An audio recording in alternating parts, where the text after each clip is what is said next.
Merci à Julien et à Maëlys de m'avoir invité. Alors, vaste question. Comment être un entrepreneur en 2019? On est d'accord, c'est une vaste question. Avant de répondre à cette question, je me suis dit, avant de commencer de faire ma présentation, de vous présenter les mauvaises raisons d'être un entrepreneur aujourd'hui. Alors, juste avant, je m'appelle Kevin. J'ai une entreprise de consulting digital où j'accompagne mes clients de A à Z, c'est-à-dire de la création du site internet jusqu'au marketing digital, donc la publicité Facebook. Et j'ai une autre entreprise d'e-commerce en dropshipping. Justement, est-ce que quelqu'un peut me dire ce qu'est le dropshipping? Comme vous voulez. Toi, alors.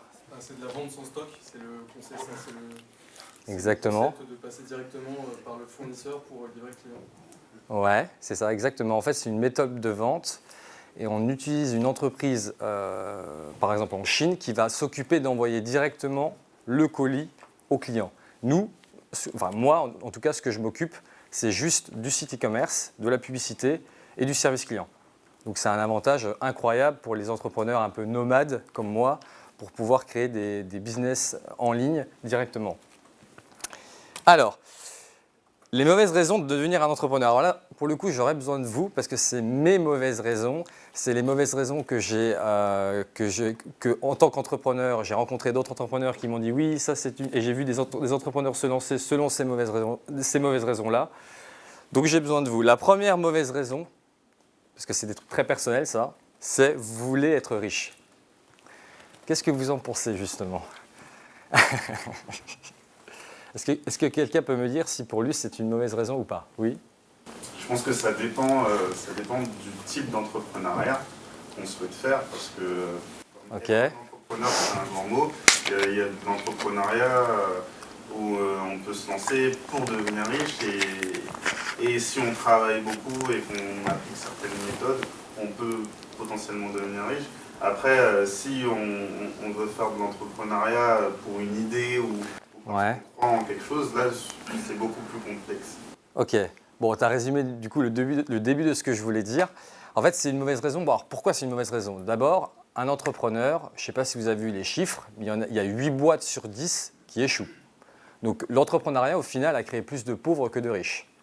La deuxième raison, que, pour moi en tout cas, que j'ai trouvée, c'est que ce n'est pas un objectif de devenir riche. Ce n'est pas suffisant comme objectif. Et puis au final, riche, ça veut dire quoi? Genre, riche, vous prenez par exemple une personne, n'importe qui dans le public, il va me dire, bon, écoute, riche, c'est d'être millionnaire. Il y en a certains, il va dire, ouais, 2500 € par mois net, ça me suffit. Il y en a certains, il va me dire, moi, ce que je veux, c'est libérer de mon temps. Donc, riche, pour moi, c'est vraiment une mauvaise raison. La deuxième mauvaise raison, c'est que vous en avez marre de travailler pour quelqu'un. Alors ça, c'est un truc que j'ai entendu plein de fois. Je suis salarié, mon boss me saoule, etc. J'en ai marre de travailler pour quelqu'un, c'est une très mauvaise raison. Pourquoi? Parce que quand vous êtes entrepreneur, vous allez travailler pour tout le monde. Vous allez travailler pour votre comptable, parce qu'il faut bien rendre des comptes. Vous allez travailler pour l'État, parce qu'il faut bien payer ses impôts. Vous allez travailler pour vos clients, parce qu'il faut bien amener de l'argent. Et vous allez travailler aussi pour vos salariés si vous en avez. Donc en fait, c'est pour moi une très mauvaise raison. Si vous n'êtes pas d'accord, vous pouvez aussi me le dire, parce que c'est mes mauvaises raisons à moi que j'ai remarquées. Vous voulez travailler moins. Alors, le truc, c'est que ça apprend entre guillemets. Parce qu'au début, dans une boîte, il y a vraiment beaucoup de choses à faire. Je ne sais pas, vous créez votre boîte, il faut déjà... honnêtement, c'est un gros bordel pour créer sa boîte au début. Il faut aller... alors moi, je suis à Bruxelles, donc c'est un peu différent. Mais c'est un peu pareil qu'en France, l'administration, c'est la même. Donc c'est très chiant de créer des statuts, etc. Mon dossier, moi, à l'époque, n'était pas complet, etc., etc. Vous devez créer votre produit, vous devez recruter des clients. Donc c'est colossal le travail qu'il y a à faire. Mais là où, pour moi, on peut travailler moins, c'est à un moment donné, quand votre boîte elle est rentable, vous avez deux solutions. Soit vous essayez de la croître, cette boîte, ou soit vous êtes comme moi et vous êtes satisfait de votre boîte. Et du coup, au moment où vous pouvez déléguer, vous allez déléguer votre temps.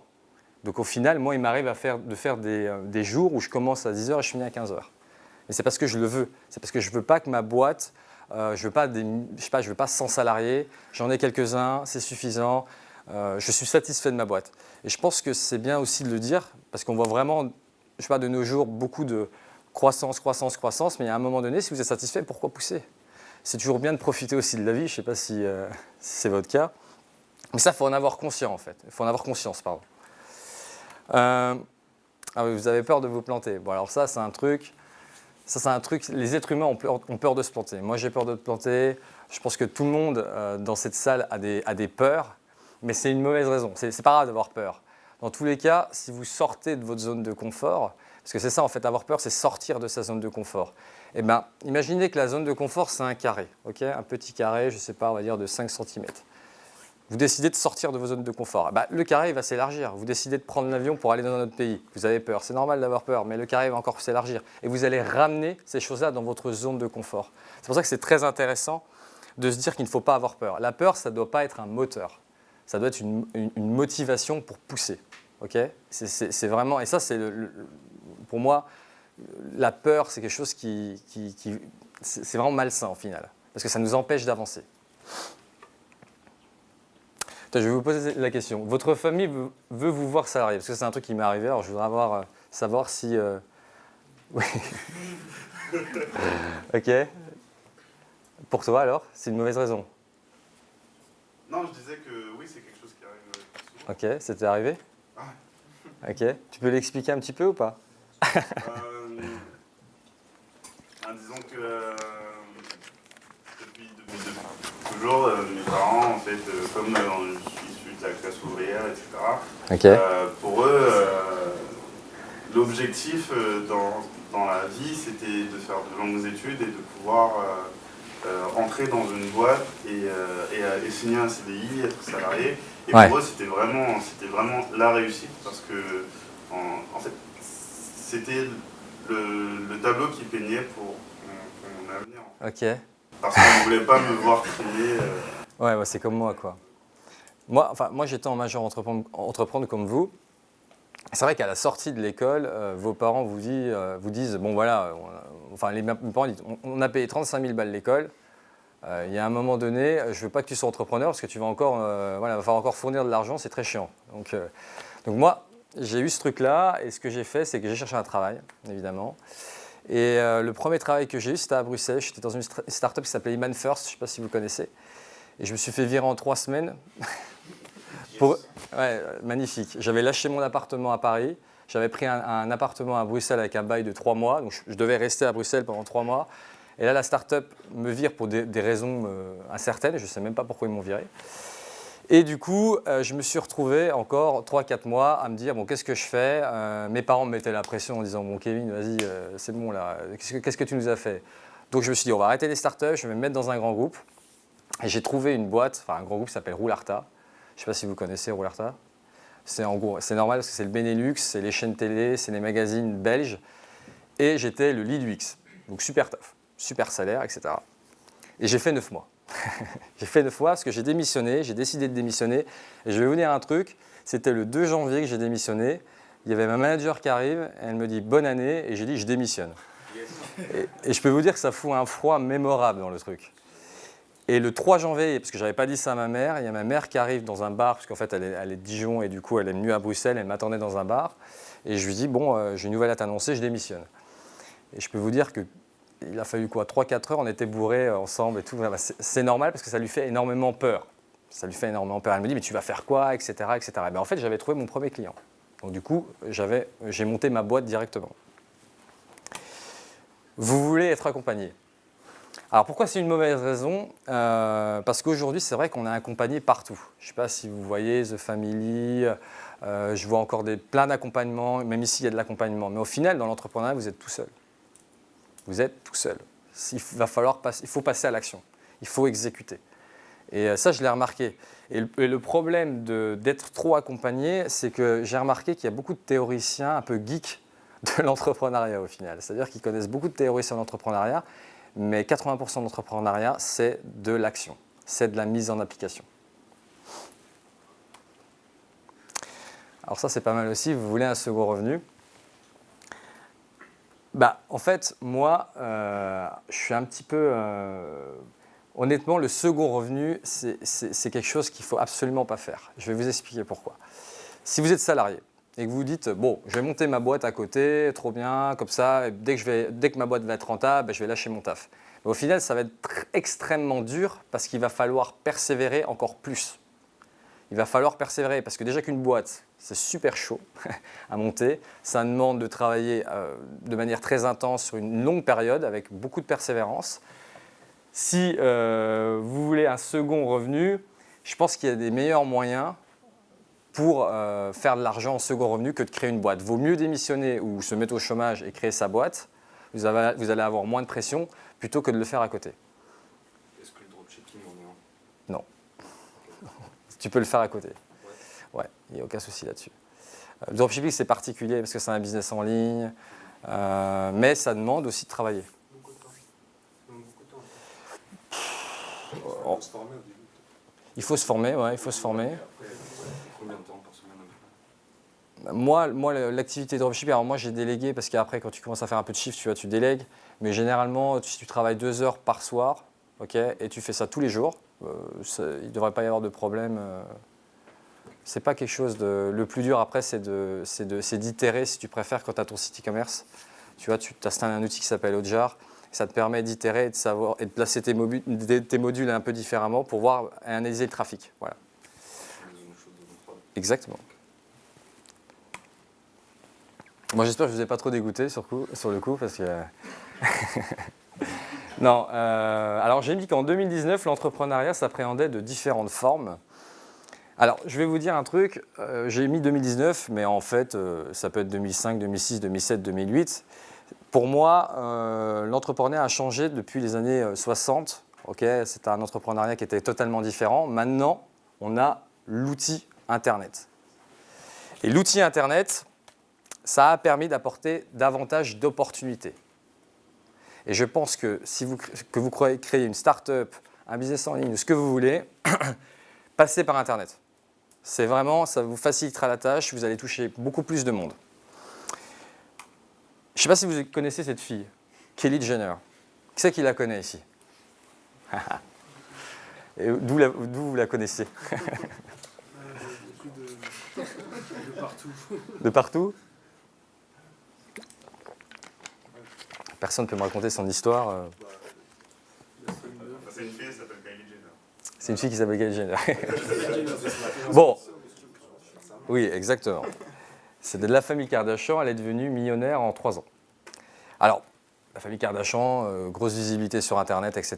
Et la question est comment elle est devenue millionnaire en utilisant et en créant un e-commerce de cosmétiques. Alors, elle a une énorme notoriété. Kylie Jenner, elle fait beaucoup d'Instagram, elle est présente sur YouTube, elle est présente sur Snapchat. Donc, il y a de la facilité. Mais je trouve que devenir millionnaire en 3 ans, c'est quand même extrêmement fort. J'en ai rarement vu. C'est pour ça que je voulais vous la montrer. Et ce qu'on peut en tirer de ça aussi, c'est que notre génération, si vous voulez, l'entrepreneuriat, ça va super vite. C'est-à-dire que vous pouvez très vite devenir millionnaire ou milliardaire et très vite devenir clochard, on va dire un peu ça, pour prendre les 2 extrêmes. Mais ça a un avantage tout ça, parce que quand vous allez créer votre business, ça va marcher soit très vite, ou soit ça va échouer très vite. Donc c'est bien parce que quelque part, vous pouvez monter des business et puis les tester. Ça, c'est un avantage qu'on a et c'est grâce à Internet. Alors, la première chose qui a changé en 2019, c'est que maintenant, il y a plein de genres d'entrepreneuriat différents. Vous pouvez construire une audience. Les influenceurs Instagram, je veux dire, il y en a des tonnes maintenant. Sur YouTube, il y en a aussi des tonnes, un blog. Enfin, il y a vraiment une multitude de manières de créer de l'audience et de répondre à un besoin. Ça, c'est hyper important. Je ne sais pas si vous vous imaginez, parce que moi, je suis en train de recruter un salarié en ce moment, et du coup, je reçois plein de CV. Et il y avait 2 mecs, ils avaient les mêmes compétences, et ils avaient le même un peu background, bon, ils avaient fait les mêmes écoles, etc. Et il y a un type il avait écrit un super article sur Medium. J'ai pris le type qui a écrit des super articles sur Medium. Pourquoi? Parce que je ne sais pas si vous imaginez l'impact que ça a. D'écrire un article, c'est visible par tout le monde. Si l'article est super bien écrit, vous êtes considéré comme un expert. Donc pensez-y, à chaque fois que vous faites un truc, mettez-le sur Internet. Visible. Vous le mettez en forme, etc. Ça va vous donner des opportunités de manière vraiment exponentielle. Et vous allez vous différencier de tout le monde, que vous soyez salarié ou entrepreneur. Alors, vendre des infoproduits, ça c'est quelque chose que vous voyez souvent. J'imagine sur Internet, tout le monde vend des infoproduits. Il y en a des bons, il y en a des moins bons, il y en a même des mauvais. Mais c'est une manière, si vous voulez, en entrepreneuriat, une manière d'entreprendre différente d'avant. Donc là, je ne sais pas si vous connaissez la personne. Tai Lopez, exactement. Qui, lui, évidemment, a gagné beaucoup d'argent en vendant des produits sur Internet, justement pour créer sa boîte, créer des business en ligne, etc., etc. Vendre des services. Bon, ça, c'est très simple. Vendre des services, c'est votre compétence. Vous vendez votre service. Vous êtes designer, vous vendez votre service. OK, bon, le seul problème qu'il y a avec cette méthode, c'est que vous êtes toujours dans cette constance d'échanger votre temps contre de l'argent. Et le but, ce serait de faire l'inverse. C'est-à-dire que vous n'échangez plus votre temps contre de l'argent, mais l'inverse. Que l'argent travaille pour vous, en fait. C'est une logique d'entrepreneur. Et c'est pour ça qu'Internet, c'est quelque chose d'assez incroyable, en fait. Parce que du coup, vous pouvez faire travailler les autres, enfin, je ne vais pas dire faire travailler les autres pour gagner de l'argent, parce que c'est un peu bizarre. Mais en gros, votre produit, si vous le mettez en ligne, eh bien, il est visible à 23h, il est visible à 2h du mat, il est visible à 6h du mat. Parce que le problème, c'est qu'on a une journée, nous, de 24 heures, on ne peut pas se démultiplier, ce n'est pas possible. Donc c'est ça, moi je trouve qu'Internet a rendu ce truc-là, quand vous vendez par exemple un service ou une formation, bah, la formation, elle est en ligne tout le temps. Donc ça, c'est bien. Donc là, retour au dropshipping, vendre des produits qui fournissent de la valeur. Alors, on parle de dropshipping, mais il y a aussi vous pouvez lancer un e-commerce classique. Il n'y a pas besoin que... Enfin, le dropshipping, c'est une méthode de vente qui est assez bien parce que ça permet de tester le produit très vite. Vous pouvez savoir s'il fonctionne. Que si vous prenez du stock, bah, on ne sait pas s'il fonctionne. Et c'est là l'avantage de faire du dropshipping. Alors, il y a un truc, quand je suis sorti d'école, je me suis dit, OK, moi je veux devenir entrepreneur, etc. Je veux avoir des clients, mais je ne savais pas comment faire. Je ne sais pas si c'est votre cas. En fait, vous ne savez pas trop comment faire. Il n'y a pas de trame. Ce n'est pas comme une équation mathématique à résoudre. Et là, ce que j'ai essayé de faire dans cette présentation, c'est vraiment vous donner les clés et le chemin à suivre étape par étape pour créer en fait, sa boîte. Bon, ça ne sert à rien de compliqué. Et surtout, trouver des clients. La première chose, c'est penser votre business comme un système. Est-ce que quelqu'un peut m'expliquer ce que je veux dire par penser votre business comme un système? J'aurais pu la mettre dans les erreurs, ça, du début.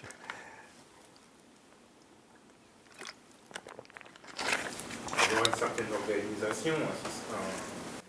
Ouais. Ouais, OK. Chose qui est automatisée, On y arrive. Se concentrer sur d'autres pistes d'amélioration de son système de base. Ouais, en fait, pourquoi il faut penser comme un système? En fait, la question, elle est là. C'est, en gros, moi, quand j'ai commencé, j'avais mon client. Mon client, j'avais une visibilité de 6 mois. Pendant 6 mois, il me prenait en freelance, il me payait tous les jours. Et arrivé au bout de 6 mois, je me dis, ah ben mince, j'ai plus de clients. Alors du coup, vous passez votre temps à chercher un client, puis après, vous allez travailler pour le client, puis c'est un espèce de cercle infernal comme ça. Le fait de penser comme un système, c'est justement faire l'inverse, que vous allez tellement envoyer de la valeur sur Internet, sur tous les réseaux sociaux, que les clients vont venir à vous. Et votre prospection, en fait, vous allez déléguer votre prospection à Internet. Donc en fait, les clients vont venir vers vous. Et pas l'inverse, vous n'allez pas chercher tout le temps des clients, parce que ça, c'est super chaud, ça prend énormément de temps. Et on va voir justement comment faire. D'abord, il y a 4 niveaux. Tout le monde a fait du freelancing, j'imagine, en tout cas. Et il y a 4 niveaux pour moi d'un freelance. Le niveau 1, c'est l'exécutant. Alors, l'exécutant, c'est par exemple Fiverr. Okay, Fiverr, voilà, c'est une tâche assez simple à faire, comme mettre du contenu sur un CMS WordPress. Un exécutant peut le faire. Le problème de ces niveaux-là, c'est que si vous restez exécutant, vous n'allez pas pouvoir facturer cher. Parce que ça, ce n'est pas une tâche au final, c'est une tâche d'exécution, quoi. C'est assez simple. Le niveau 2, c'est le technicien. Alors, le technicien, c'est le développeur, le designer. Okay, on a besoin d'un front-end pour intégrer le site, on prend un technicien. Là, pareil, c'est un niveau, si vous voulez, c'est très limité au niveau de la facturation. Vous ne pouvez pas facturer 800 € la journée pour faire ce travail-là. Le niveau 3, c'est le consultant. Alors, le consultant, il devient irremplaçable. Pourquoi? Parce qu'il s'approche du business. C'est-à-dire que les tâches d'exécution, les tâches des techniciens, il va pouvoir les déléguer. Okay, le consultant, c'est celui qui va justement consulter votre business. Je vais vous donner un exemple. Dans une boîte, il va apporter le branding de la boîte. Moi, j'avais croisé un freelance qui avait réussi à facturer 1 700 € la journée. Alors, je peux vous dire, c'est une somme colossale. Et c'était sur une marque de luxe et il était en concurrence avec des grosses boîtes digitales, des grosses boîtes comme Deloitte, etc.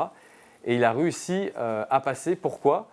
Parce qu'en fait, il s'est positionné comme quelqu'un qui était consultant et qui allait apporter beaucoup de valeur, si vous voulez, à cette boîte de luxe. Consultant. Le niveau 4, alors le niveau 4, ça c'est un niveau assez élevé en fait. C'est à un moment donné, quand vous êtes tellement connu, vous êtes tellement bon dans votre domaine, les gens vous proposent de devenir une sorte de partenaire. C'est-à-dire que vous allez être avec le CEO de la boîte. Okay, c'est-à-dire que vous êtes le consultant qui va accompagner en support le CEO. Évidemment, c'est par rapport à mes compétences. Moi, si je suis designer, à la base, UX designer, je ne vais pas accompagner le CEO qui est en finance. Je vais plutôt accompagner dans des groupes qui sont extrêmement pour des problématiques de stratégie digitale. D'ailleurs, je suis assez curieux. Vous pensez que vous êtes où exactement ici? Quel niveau vous voulez atteindre? Je ne sais pas. Est-ce que vous avez vu ces genres de problématiques genre que vous vendez quelque chose en tant que freelance? De toute façon, on ne demande pas grand-chose d'être... Enfin, on ne demande pas quand on a un statut de consultant, on nous demande avant tout des services en tant que technicien, slash exécutant. Donc effectivement, je pense que le statut mais ça, c'est une image qu'on attend auprès de la marque qu'on vise, par ce statut post-médium, etc. Ouais. Pseudo-expert, et donc du coup, après, facilement switcher au statut de consultant. Ouais, il y a du vrai, Mais c'est normal au début qu'on te mette dans cette position-là, mais quand tu vas évoluer dans ta carrière, tu vois, même en tant qu'entrepreneur, tu vas plutôt évoluer dans ces cases-là, tu vois. Maintenant, je vais vous montrer comment passer de ici, en fait, à ici, ok? Juste après. Le but, c'est, comme j'ai dit, de ne plus être un technicien défini par ses compétences, mais un business défini par la valeur qu'il apporte à ses clients. Et ça, en fait, ça change tout. Ça veut dire que vous allez arrêter de facturer votre temps, mais vous allez facturer la valeur que vous allez potentiellement créer à votre client. Un exemple, je connaissais un freelance qui avait fait les photos de Tommy Hilfiger. Big client, on est d'accord. Mais imaginez, il fait une photo, cette photo, elle va être vue par des millions de gens, c'est la nouvelle collection, etc. C'est normal qu'il facture cher. Je veux dire, vous n'allez pas facturer un grand groupe comme Tommy Hilfiger avec qu'une start-up classique. Donc maintenant, il faut changer son état d'esprit et se dire que voilà, vous n'êtes plus un technicien défini par ses compétences, mais un business défini par la valeur qu'il apporte à ses clients. Et franchement, ça change tout. Même quand vous allez recruter des clients, vous dites, moi, je peux vous donner tel type de valeur. Par exemple, et du coup, vous changez votre optique de vous dire, si je facture 1 heure, 2 heures, 3 heures, non, on s'en fiche de facturer 1 heure, 2 heures, 3 heures ou 200 € la journée. Non, là, c'est un problème, une solution. Moi, je vais résoudre votre problème en apportant de la valeur, donc je vais facturer tant. Mais pour faire ça, il faut apporter de la valeur avant même d'être payé. En fait, c'est ce que je disais sur Internet. Pour prouver sa valeur, la première chose, c'est d'avoir une forte visibilité sur Internet. C'est super important. Écrivez des articles, ayez une présence sur Instagram, sur YouTube, parlez de votre compétence. Il n'y a que comme ça que vous allez devenir un expert aux yeux des autres. Il n'y a que ça qui compte, vraiment. Parce que moi, au début, je faisais l'inverse. C'est-à-dire que j'allais voir mon client, j'essayais de me faufiler dans le truc, etc. pour négocier. J'essayais de négocier le tarif parce que c'était lui qui me l'imposait, etc., etc. Et que maintenant, si vous apportez de la valeur avant même d'être payé, c'est-à-dire sur YouTube, et vous travaillez, vous créez des blogs, etc., et ben ça va changer la donne.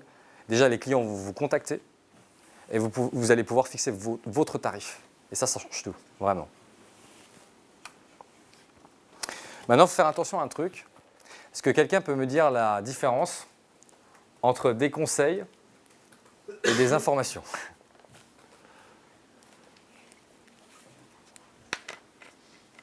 Il y en a un qui est meilleur que l'autre. Ouais, c'est clair. Il y en a un qui est subjectif et l'autre objectif, je dirais. Ouais. Et là où il n'y a pas de... les infos. Le conseil prend les informations et les tourne vers le business du client. Ouais, c'est pas faux. Il y a une notion d'expertise dans le conseil qu'il n'y a pas dans... Exactement, ouais, très bien. En fait, tout le monde peut donner des informations, genre, je sais pas, bon, je sais pas, par exemple, vous avez un business, vous conseillez un client pour créer un business, ok, bah, il crée un site. Super. Bah, merci, je ne le savais pas. Le conseil, c'est le consultant, du coup, et lui, il va lui dire, ok, tu crées un site, mais je vais te dire ce qu'il faut mettre dedans, je vais travailler le SEO, etc. Je vais l'accompagner de A jusqu'à Z, l'espèce de tout clé en main, en fait. Vous voyez? Ça, c'est plus cette notion la notion de conseil. Donc, du coup, arrêtez de donner des informations, mais donnez des conseils aux gens. Enfin, en tout cas, à vos clients. Alors, ça aussi, c'est un truc que j'ai compris en fait assez tard. C'est que la valeur que vous créez est proportionnelle à l'argent que vous gagnez. Et ça, c'est dans tout type de business. Vous pouvez prendre Apple, je veux dire, le mec a changé le monde avec ses iPhones, c'est normal qu'au final, il gagne énormément d'argent parce qu'il a créé énormément de valeur. Et c'est ça qu'il faut se dire, c'est cette notion de valeur. Créer de la valeur pour les autres. Quand vous créez un business, vous ne le faites pas pour l'argent, vous créez de la valeur pour les autres. Plus vous allez créer de valeur, plus c'est normal d'avoir de l'argent en retour. Et si vous ne gagnez pas assez d'argent dans votre business, c'est justement que vous n'avez pas encore assez créé de valeur. Créer de la valeur, ça peut être créer des articles de blog, ça peut être aussi d'avoir une visibilité sur YouTube, créer une communauté sur Internet, sur Instagram, etc. Vous pouvez prendre tous les entrepreneurs qui ont la cote, toutes les startups qui cartonnent, elles sont toutes sur Internet. Hein. Je n'en connais aucune qui n'est pas sur Internet, quoi. À part quelques grands groupes qui, eux, sont bien posés, bien pépères. Mais peut-être que ça ne durera qu'un temps, tout ça. Est-ce que vous connaissez Jay Abraham? Si la personne le connaît.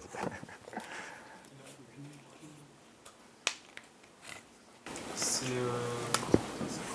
Il a pas. C'est pas un octogénaire. Il a pas 80 ans, lui. Il n'a pas 80 ans.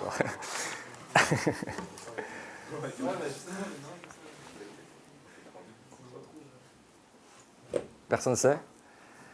En fait, Jay Abraham, ouais, c'est un des plus grands consultants aux États-Unis. Il a plus de 8000 clients à son actif et il arrive à facturer $50 000 la journée. Et je me suis beaucoup inspiré de lui, si vous voulez, pour créer ma première entreprise de consulting. Donc lui, il joue sur la stratégie de prééminence. Et justement, je vais vous en parler. Alors avant, il va y avoir une petite vidéo d'un de ses séminaires qui dure quelques minutes. Et soyez attentifs parce que ce qu'il dit est super intéressant.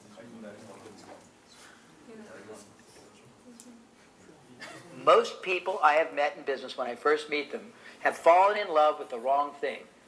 They got the hottest, coolest product or service or company in the market or in the world, and they are so enraptured with it. Everyone's rallying around the company, and they want to be the fastest growing or the biggest, the most successful, dominant force in the market, and all their team members are rallying behind it. And that's admirable, but wrong. You should not fall in love with your company or your product or your service. You should fall in love instead with your client. You got to realize you have 3 sets of clients under your service, only one of which pay you. You pay the other 2. That you look at everybody out there that you want to do business with, and that you make it a point of deciding that you're not going to wait for money to change hands before you start contributing, guiding, counseling, advising, consulting, protecting them. And it will blow their minds because it will definitively and differentiatingly, it'll set you so apart from everyone else you deal with by the way you do it. Alors, je ne sais pas si vous avez tout compris. J'ai mis des sous-titres au cas où. Mais ce qu'il dit est très intéressant, en fait, c'est que la plupart des gens ils vont essayer de tomber amoureux de leur service. Ils vont essayer de concevoir. Et c'est normal parce qu'en fait, on veut prouver ses compétences. Vous avez un service à vendre, et ben on veut mettre des compétences sur ce service-là. On veut, voilà, moi je suis designer, je veux prouver, je vais parler technique, etc. Mais en fait, on s'en fiche. Tombez amoureux de votre client. Si vous tombez amoureux de votre client, vous allez cibler ses besoins, vous allez cibler son problème et vous allez répondre à son problème. Et du coup, ça change aussi la donne. Alors, l'un n'empêche pas l'autre. Mais en fait, quand ton service, si tu préfères, est conçu, genre un petit MVP très simple. Après, concentre-toi sur ton client. Je ne sais pas qui c'est qui a dit ça du coup, parce que... ok. Ah non, ça n'empêche pas, non, pas du tout. Non. Mais tu peux vraiment te concentrer sur le client parce que en fait, tu vas fitter plus vite ton marché. Oui, non, ça je comprends. Tu vois? C'est juste que c'était très Yes. drastique. Quoi. Ouais. Ouais, Les Américains sont très drastiques, hein, généralement. C'est soit yes ou soit no. Il n'y a pas d'entre-deux. Après, c'est à toi de prendre ces informations-là, ce que j'ai fait avec Jay Abraham, et l'adapter. oui, non, Alors, il y a Jay Abraham, en fait, il explique dans son séminaire que j'avais suivi de noter sa compétence. Ça veut dire que sur votre compétence, vous prenez un calepin, ok, et vous dites, voilà, moi j'ai une compétence. Moi, c'est le design. Par rapport aux autres designers, combien je mettrais? Combien je me mettrais sur 10? Pourquoi il fait ça? Parce qu'à un moment donné, ça va vous donner une base pour pouvoir travailler. C'est-à-dire qu'en tant que consultant, moi je me dis, ok, en UX design, bon allez, je vais me mettre 7 sur 10, etc., etc. Ok, après la suite, ma communication client, combien je me mets? Et soyez honnête avec vous-même. Hein. Enfin, faites-le chez vous. De toute façon, je vous donnerai la présentation. Comme ça, vous pourrez vous souvenir de tout ça. Votre communication client, combien vous vous mettez? Votre réseau, combien vous vous mettez? Votre présence sur Internet, LinkedIn, etc.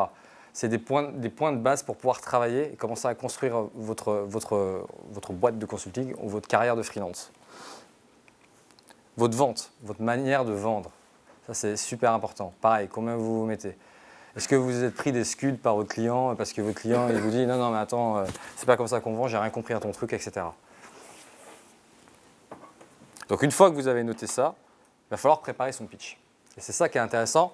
Et du coup, j'ai une façon un peu simpliste quand vous allez networker pour présenter ce que vous faites. Et justement, est-ce que quelqu'un peut présenter son business grâce à j'aide les blablabla, à blablabla, grâce à. Est-ce que quelqu'un peut se mouiller pour...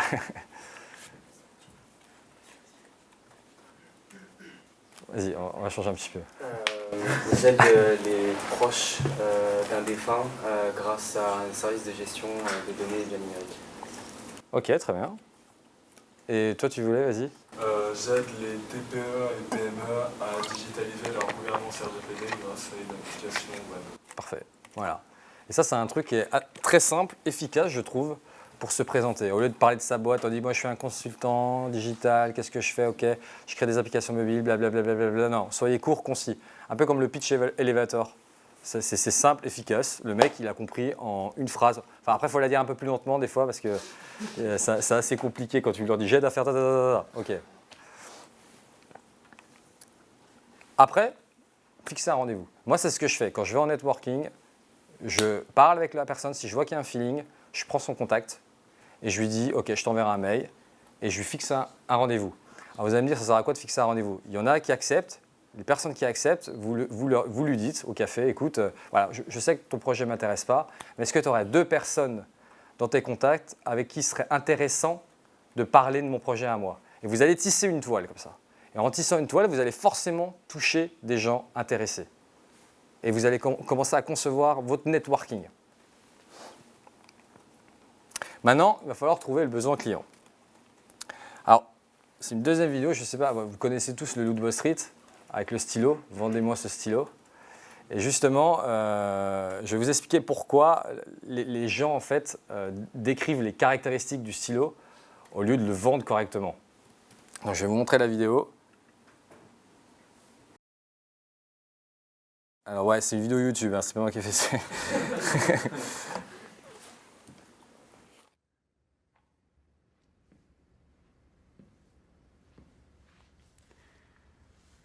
Vendez-moi ce stylo.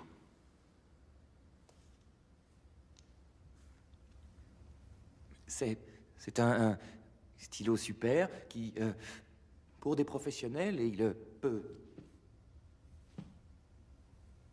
Vendez-moi ce stylo. C'est un joli stylo. Vous pouvez l'utiliser pour prendre en note les événements importants de votre... Vendez-moi ce stylo bille. Ok. Il est beau, il fonctionne et je recommande ce stylo à tous mes amis. Bon, c'est... ça pique un peu. Ouais. Voilà. Boum! Vends-moi ce stylo. Allez, vas-y. Tu veux que je vende ce stylo de merde? Y a pas plus fort que ce gars. Ce stylo. Il vous vend n'importe quoi. Sois sympa, signe-moi un autographe sur ta serviette, s'il te plaît. J'ai pas de stylo, moi.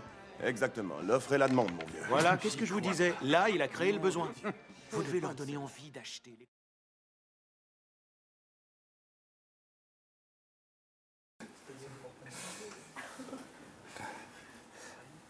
Est-ce que vous pouvez me dire ce qui s'est passé en fait? Pourquoi cette personne arrive à vendre le stylo de la meilleure façon que celui qui décrit les caractéristiques? Est-ce que c'est valable même pour un produit? Exactement. C'est tout simple. Et il va falloir en fait le créer ce truc-là. Et en fait, les questions à poser, c'est toujours la même chose. C'est pourquoi. Ok? Pourquoi? Quelle émotion est-ce que votre client veut avoir après vous avoir rencontré? En fait, il y a énormément d'empathie quand vous allez avoir un client. Pourquoi vous voulez créer votre site web? Ah ouais, parce que mon site web, je ne sais pas, il est moche, etc. Je dois refaire des trucs. Et après, il faut creuser.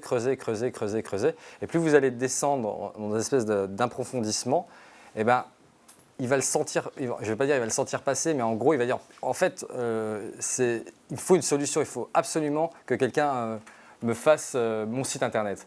Et ça, c'est une question que j'utilise beaucoup. Quel blocage va empêcher le client de passer à l'action? Il faut que vous vous mettiez à la place de votre client. Genre, quels sont les blocages? Et moi, ce que je fais à chaque fois que j'ai un rendez-vous client, je note sur un papier, OK, quel blocage va empêcher le client de passer à l'action? Et je note 3-4 points, etc. Et comme ça va m'aider à enlever vraiment des blocages. Et plus vous allez enlever des blocages, mieux ce sera. Regardez par exemple les landing pages sur Internet. En fait, il faut que ça, ils enlèvent des tas de blocages. Bientôt, ils vont vous dire dans les formations, c'est même plus la peine de travailler, vous allez gagner de l'argent automatiquement. Je ne sais pas si vous avez remarqué les formations sur Internet. Eh ben, ils disent, voilà, ça ne vous prend pas de temps, limite, vous allez gagner de l'argent en 1 heure par jour. En fait, ils enlèvent des blocages. C'est totalement faux, évidemment, mais c'est pour enlever des blocages. J'aime beaucoup cet acronyme. Pour le coup, il sonne bien, l'acronyme DUR. Un problème douloureux, un problème urgent et un problème reconnu par le prospect ou par le client. Ça, c'est quelque chose de super intéressant. Et je vais vous donner un exemple. Par exemple, si, je sais pas, mon père, il a mal au dos. Okay, mon père, il a mal au dos. Et du coup, je vais lui dire, OK, je te donne 50 € pour régler ton problème de dos. Il va dire oui, tout de suite. Par contre, si je lui dis, bon, OK, je vais te donner 1 000 €, peut-être qu'il va dire 1 000 €, c'est un peu trop cher, etc. Par contre, si un mec est en phase terminale d'un cancer, bon, c'est peut-être un mauvais exemple du coup, et je lui dis, je vais te sauver la vie, donne-moi 50 000 €. Eh bien, le problème, il va être douloureux et il est urgent. Donc, il aura plus tendance à payer plus cher. Et c'est ça qu'il faut trouver dans votre business quand vous allez convaincre vos clients. Le besoin, vous allez dire pourquoi, ça va approfondir le besoin. Et du coup, le client, son problème va devenir beaucoup plus douloureux, le problème va devenir beaucoup plus urgent et il sera beaucoup plus reconnu par lui-même. Là, il va dire, OK, j'ai un réel problème en fait. Par contre, un client qui a le même problème n'a pas forcément le même besoin. Est-ce que vous comprenez cette phrase? Parfois, on ne vend pas forcément ce que la personne veut, mais on vend ce dont elle a besoin. Donc, ouais, c'est-à-dire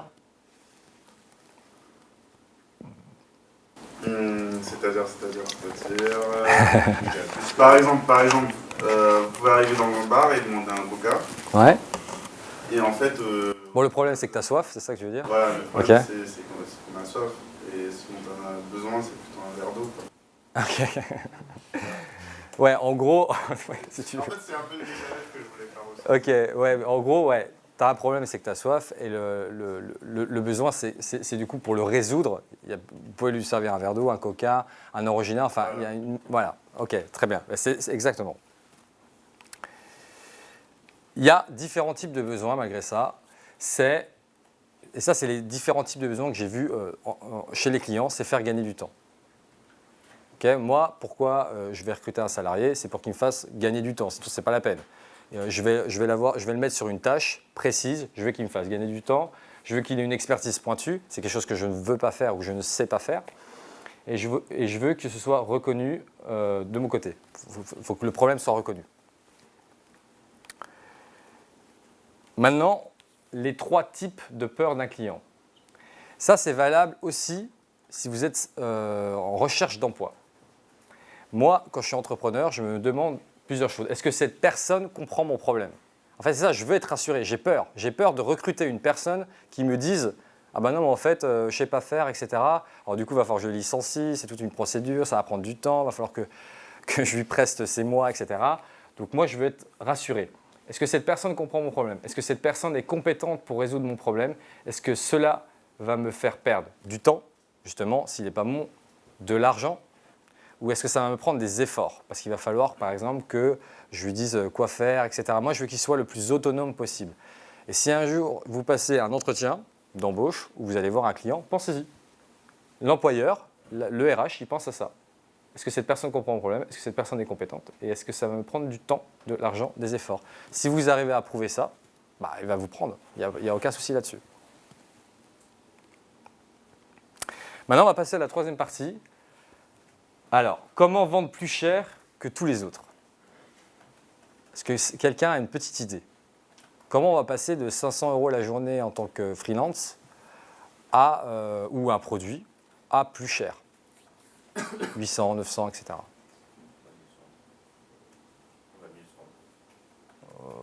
Ouais. Qu'on a déjà prouvé auparavant, qu'on a déjà fait un travail. Donc la valeur, ok. La valeur perçue par les autres. Se démarquer. Se démarquer aussi. Mieux comprendre le besoin du client, enfin le besoin au maximum, quoi. Lui prouver qu'on est la bonne personne par rapport à ses besoins et même voir plus loin. Ouais, ok, il y a des éléments de réponse. Alors, la valeur perçue, ça c'est le premier élément de réponse. La valeur perçue, ouais, bon, je sais que c'est... c'est le premier élément de réponse. La valeur perçue, c'est votre manière de vendre, c'est votre site internet. Si votre site internet il est super crade, etc., et qui ne donne pas envie, non, il faut que ce soit un site super clean. Okay, c'est votre carte de visite. C'est aussi l'aspect en général de votre produit. Je ne sais pas, regardez, le branding d'Apple, du coup, vous comprenez pourquoi les produits sont si chers. C'est parce que le branding, il y a un côté, il y a des valeurs qui sont super luxueuses, etc. On voit que c'est hyper qualitatif comme truc. Et ben, il joue beaucoup sur la valeur perçue. Comment le client perçoit le produit. L'expertise. C'est assez marrant ça, l'expertise, parce que vous allez toujours pouvoir facturer plus cher si vous êtes dans un truc de niche, mais genre niché quoi. Ça veut dire que si vous êtes un UX designer, pour prendre mon exemple, et que vous faites que ça, eh ben, le client il prendra toujours un UX designer plutôt qu'un UX UI designer. Ok, commencez par quelque chose de hyper niché. Avoir une expertise pointue aide les clients à aller vous chercher et vous pourrez facturer beaucoup plus cher. Et la 3e, elle est bête, mais voilà, avoir un client avec du budget. Je veux dire, si vous ciblez une start-up, enfin en tout cas, ça dépend lesquelles, ou si vous ciblez une petite PME, elle aura beaucoup moins de budget. Donc, il vaut mieux s'attaquer à des grands groupes avec beaucoup de budget. Alors ça, c'est ce que j'utilise dans ma boîte. Alors, je ne sais pas si vous les connaissez tous, ces logiciels, parce que j'ai entendu tout à l'heure qu'il y en a certains qui utilisaient Streakandly, etc., ou WordPress. Mais moi, je vous conseille, enfin en tout cas, c'est d'utiliser ClickFunnels. Alors, je sais que c'est cher. ClickFunnels, c'est 98 $ par mois, ça, c'est cher. Mais franchement, ce qu'il fournit, en plus, derrière, vous pouvez créer des funnels vraiment hyper simples, avec des pages de capture, tout est mis dedans, etc. Et il y a une énorme aide et vous pouvez copier les funnels des autres. Moi, en 30 secondes, j'ai mis en place mon funnel. Après, j'ai juste à mettre mon contenu et basta quoi. Kevin, tu peux expliquer ce que c'est un funnel et à quoi ça sert? Ah, vous savez ce que c'est qu'un funnel? Un funnel, en fait, c'est... Ok. Un funnel, c'est comme une landing page. Okay, vous avez une page de vente. Votre utilisateur, il arrive sur votre page de vente. Ok, acquisition. Maintenant, vous allez penser comment l'activer. Genre, l'activation, c'est quoi? C'est quand la personne rentre son email, quand vous prenez son email ou paye votre produit. Après, vous avez la rétention, comment retenir l'utilisateur. Et d'ailleurs, il vaut mieux une grosse rétention et une faible acquisition. Parce que l'argent, il est souvent dans la rétention et moins dans l'acquisition. Après, il y a le referral. Donc le referral, c'est rendre votre produit, on va dire, viral, et le revenu. Le revenu, c'est votre business model. Okay. Et ça, c'est un concept de funnel. Et toute l'étape du funnel, vous allez créer un persona, c'est votre client. Quand il va rentrer dans le funnel, il va dire « Ok, il en est là, etc. » Et après, c'est là où intervient la publicité Facebook. Si vous voulez retargeter, la personne est allée sur votre site, elle a mis son email ou elle a juste regardé le contenu, bam, vous lui balancez une pub en lui disant « Eh oh, t'es venu sur mon site, mais t'as pas acheté. » Tu vois, et vous faites une petite promotion et ça peut passer. GetResponse, est-ce que vous savez ce que c'est ça? Ça, c'est un truc que j'utilise et qui est vraiment incroyable. C'est qu'à chaque fois que j'ai un client, que je rentre un client dans ma base de données email, je crée un scénario et je lui envoie une liste d'emails. Par exemple, si le client n'a pas ouvert mon mail, ok, il n'a pas ouvert mon mail, ben je vais envoyer un autre email. Par contre, si mon client il a ouvert le mail, ok, et qu'il n'a pas consommé mon produit, eh ben je vais lui envoyer un autre email. Si le client il a consommé mon produit, c'est qu'il a pris mon produit en ligne et que du coup, je veux qu'il consomme un deuxième produit ou une page ou mon coaching, eh ben, je vais lui envoyer encore un email, etc. Construisez des scénarios de mail. Vous ne faites pas chier à écrire un mail, c'est trop chiant, c'est super long. Moi, je balance mon client, je le rentre dans la base et hop, je sais qu'il y a tout un scénario derrière qui va envoyer les emails de manière automatique. Je vous conseille un autre logiciel, Marketiro, je ne sais pas si vous connaissez, qui marche super bien avec Shopify. Alors, Shopify, c'est pour le dropshipping, c'est le CMS qui va faire le e-commerce et je vous le conseille. Squarespace, ça je pense que tout le monde connaît. C'est super simple à mettre en place. Squarespace, en fait, c'est comme un WordPress encore plus simple quand tu ne sais vraiment pas coder. Tu peux faire ton site, il y a des thèmes, c'est exactement comme Wix. Et du coup, moi j'utilise pour mon site internet. Marketiro, c'est ce que je vous ai dit, c'est GetResponse. Et Shopify pour faire mes sites e-commerce. J'ai une question. Ouais. Pour les funnels, on peut très bien faire ça avec Shopify. On voit directement les clients sur un produit sans passer directement par le funnel. Oui, tu peux, ouais, bien sûr. Ouais. C'est juste que, tu sais, ClickFunnels, c'est très rapide, quoi. C'est comme Squarespace, c'est comme Wix. Vous mettez le funnel, il est quasiment fait. Et moi, j'ai un meilleur taux de conversion sur ClickFunnels que quand je monte des landing WordPress. C'est pour ça que j'utilise ClickFunnels. Voilà. Autre logiciel que j'utilise, Hotjar. Est-ce que vous connaissez Hotjar? Ok, bon, recordings de clients, heatmaps pour pouvoir les zones de chaud, les zones de froid et pouvoir commencer à itérer sur son site, c'est super important pour voir le comportement client. Flurry, alors Flurry c'est un peu comme Mixpanel. Mixpanel, c'est pour plutôt traquer les boutons. Alors moi, j'utilise beaucoup ça sur mes sites e-commerce ou surtout sur mes sites e-commerce en fait. Et quelques sites clients, mais Facebook. Alors le Facebook Pixel, c'est pour faire. Alors c'est le pixel que vous installez sur votre page. C'est une espèce de boîte qui permet d'envoyer de la data dans cette boîte-là et du coup faire de la publicité Facebook pour faire des campagnes Facebook, etc. Et le simple Google Analytics. Voilà, merci.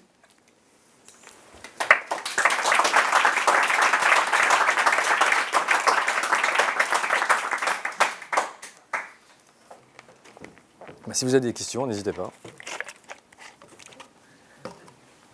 Oui. Est-ce que pour toi, l'immobilier, c'est de l'entrepreneuriat?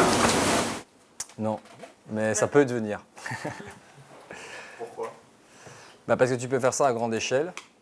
Et du coup, tu peux acheter plusieurs appartements. Et là, à un moment donné, quand tu achètes beaucoup d'appartements, ça devient un boulot à plein temps, quoi. Donc pour toi, est-ce que du coup, c'est pas de l'entrepreneuriat parce que du coup, c'est pas considéré comme un boulot ou est-ce que...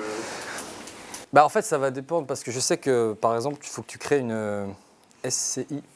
C'est une société immobilière qui permet de gérer des appartements. Mais après, ça va dépendre aussi de ce que tu veux faire. Si tu veux en acheter plusieurs et tout, je dirais que quand tu commences entre 6 et 10, ça commence à faire beaucoup, quoi. Donc après, c'est toi qui vois. En fait, c'est un autre type de business. Après, tu peux tout à fait l'automatiser avec des agences, mais c'est beaucoup plus compliqué parce que les agences, des fois... en tout cas, moi, je sais que j'avais délégué un appartement sur une agence, mais ils sont chiants. Des fois, c'était pas dans leur priorité, donc il est pas loué, etc. Donc c'est compliqué, tu vois. Kevin, Est-ce que tu peux nous donner un exemple de dropshipping que tu as fait qui a bien marché en expliquant comment tu as agi?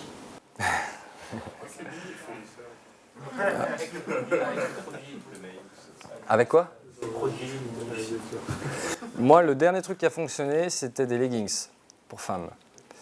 Ça avait bien fonctionné et je m'étais servi. Alors, moi, j'ai commencé avec les influenceurs, Instagram, et j'ai fini par la publicité Facebook. Et d'ailleurs, petite anecdote à ce sujet, il y a la publicité Facebook, l'algorithme a changé.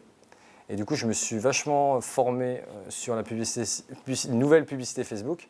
Et vous pouvez faire encore des trucs de folie encore plus incroyables. Sinon, pour choisir un produit,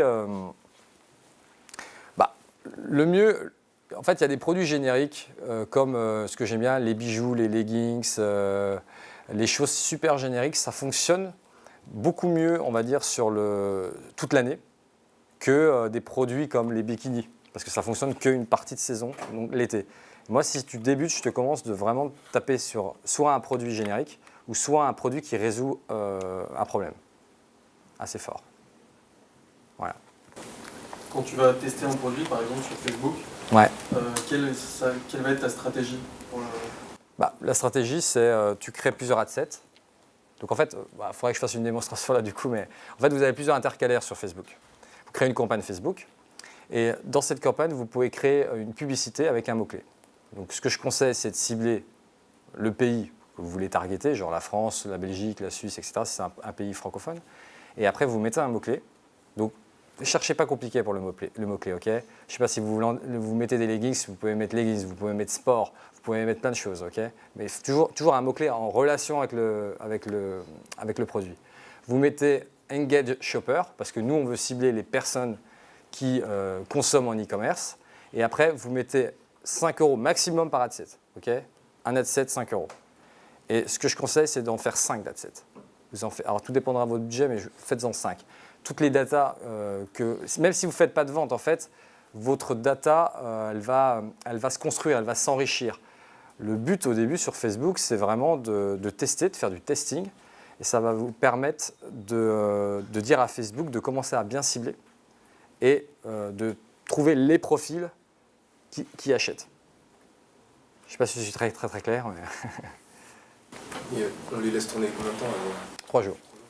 Ouais, 3 jours, ça. Moi, en fait, c'est les trucs qui sont le plus efficaces pour moi. Donc, Et est-ce que tu te mets directement en achat ou toujours en interaction, achat. Conversion, achat, toujours. Ouais.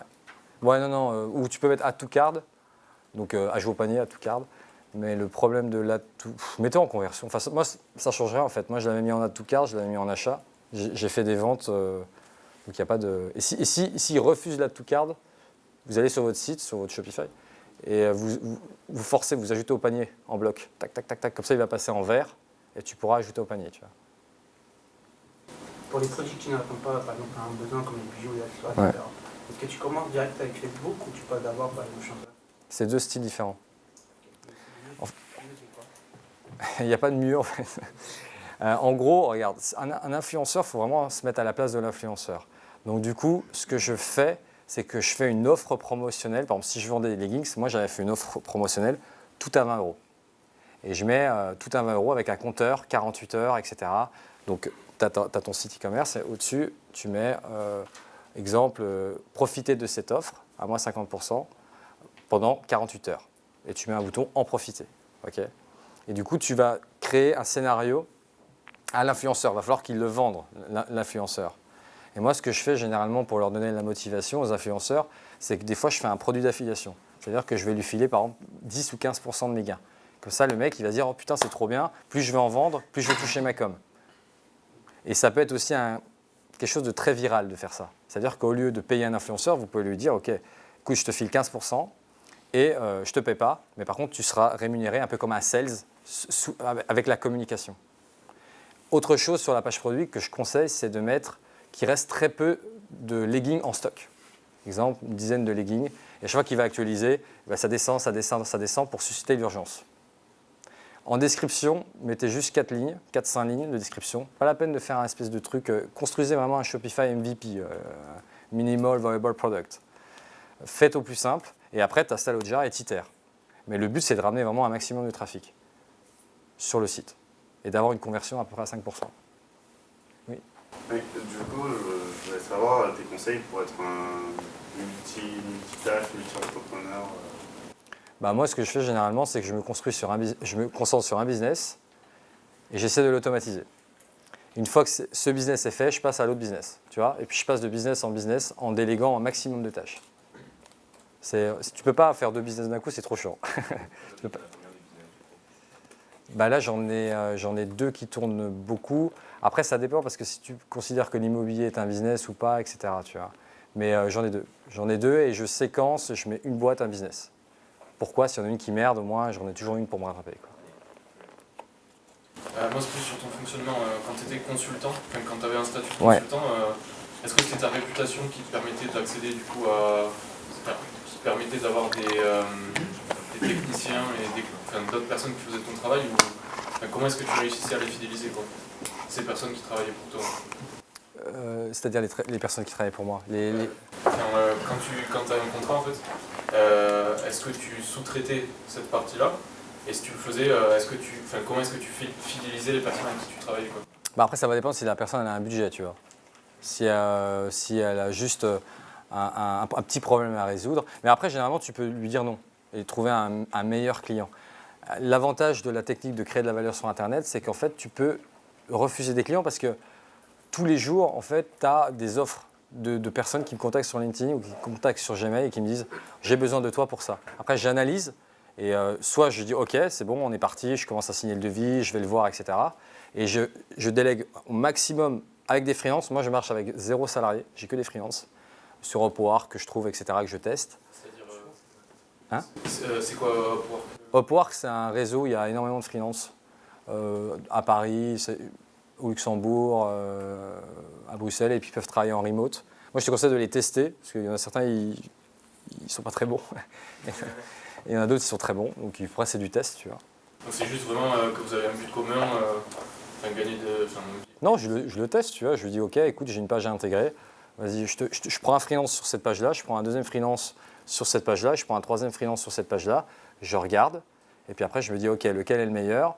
Ok, lui, il a vraiment bien fait, il m'a fait gagner du temps, il m'a fait gagner aussi de l'argent, etc. Il a mis très peu de temps à le faire. Bon, bah, ok, bah, je vais choisir celui-là et je continue avec celui-là. Voilà. Oui.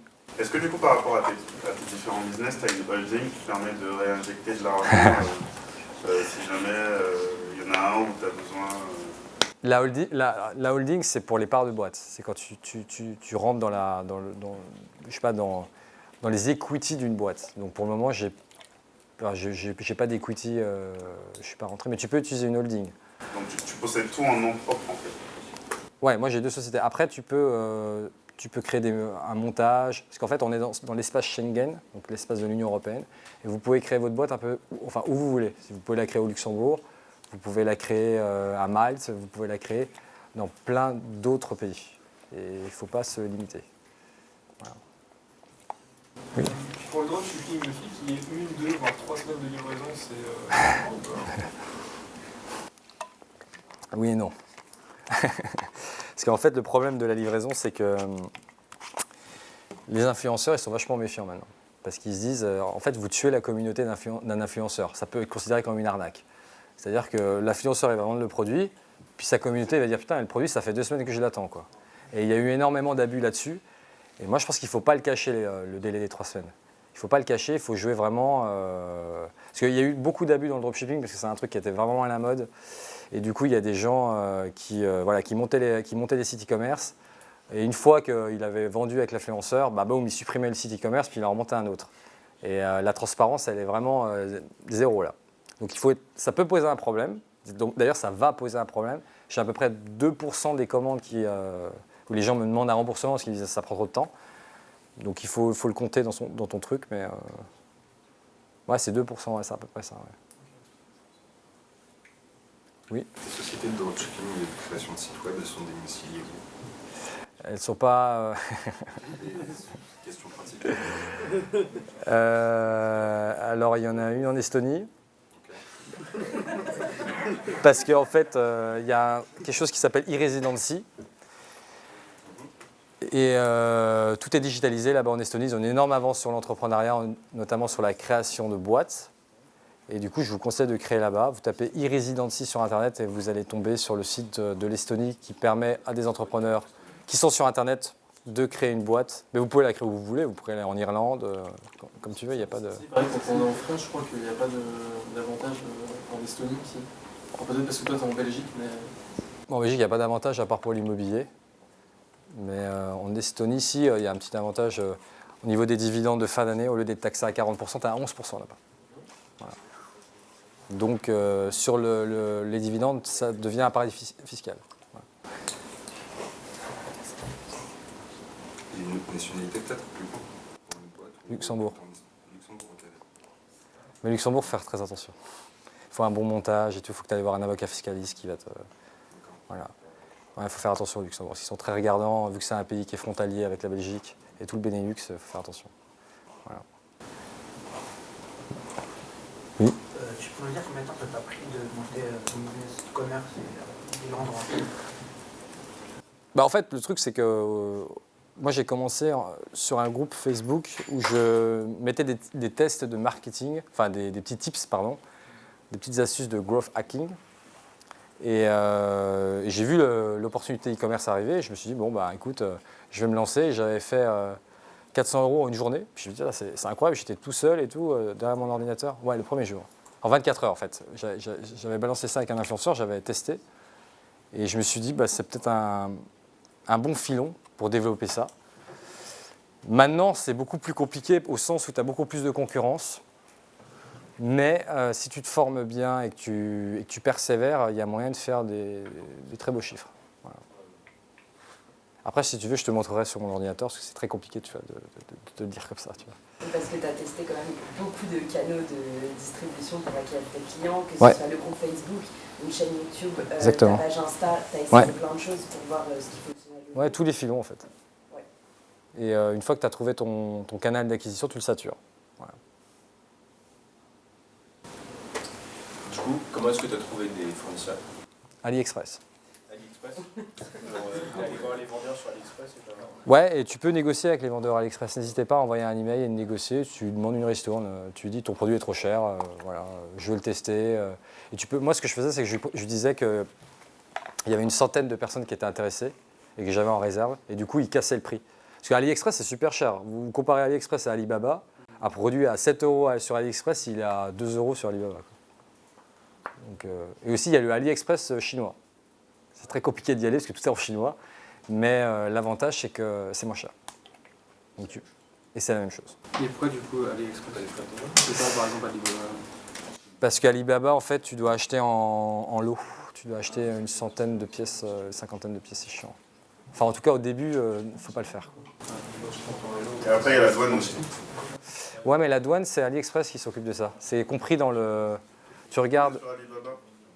Ça, je sais pas, Alibaba, tu vois. Ben, un jour, j'ai commandé et... Ah ouais? J'ai eu une mauvaise surprise. Ok. Alibaba, je sais pas, j'ai jamais fait Alibaba par contre.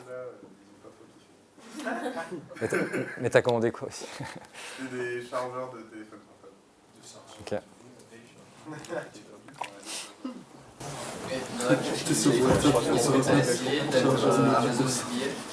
Non, j'ai pas fait encore.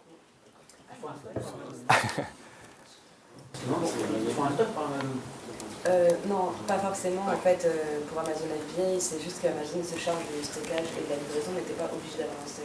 Il y a plusieurs systèmes. Mais si ça vous intéresse, Amazon FBA, je connais un digital nomade consultant qui gère les plateformes Amazon FBA et qui en plus a des business sur Amazon FBA. Ça vous intéresse? Ouais. Ok, prochain atelier, alors rendez-vous est pris. Ça changera un peu de Shopify. Ouais, c'est clair. Ça,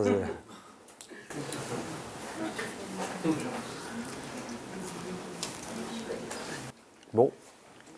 C'est bon? Pas d'autres questions? Pas d'autres questions? Merci Kevin. Ouais.